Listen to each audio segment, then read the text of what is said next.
Excise special enforcement bureau Pedakurapadu station SI K Srinivasarao ఆధ్వర్యంలో drugs గంజాయి నాటు సారాయి ఇతర మత్తు పదార్థాలకు వ్యతిరేకంగా మండల పరిధిలోని 75 తాళ్లూరులో బుధవారం ర్యాలీ చేపట్టారు. కార్యక్రమంలో పెదకూరపాడు ఎస్ఐ వి వెంకట్రావు ముఖ్య అతిథిగా పాల్గొని మాట్లాడారు.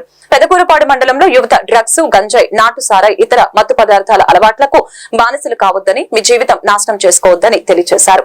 కుటుంబంలో మిమ్మల్ని నమ్ముకున్న భార్య పిల్లలు ఉన్నారని, చెడు అలవాట్లకు దూరంగా ఉండండి, మీ బంగారు భవిష్యత్తును కాపాడుకోండంటూ యువతకు అవగాహనని కల్పించారు. కార్యక్రమంలో పెదకూరపాడు ఏఎస్ఐ రామానాయకు, తాళ్లూరు జిల్లా పరిషత్ హై స్కూల్ ప్రధాన ఉపాధ్యాయులు అన్నపరెడ్డి శ్రీనివాసరెడ్డి, పిఈటి అరుణశ్రీ, భాస్కర్ రెడ్డి, బాలకృష్ణారెడ్డి తదితరులు పాల్గొన్నారు.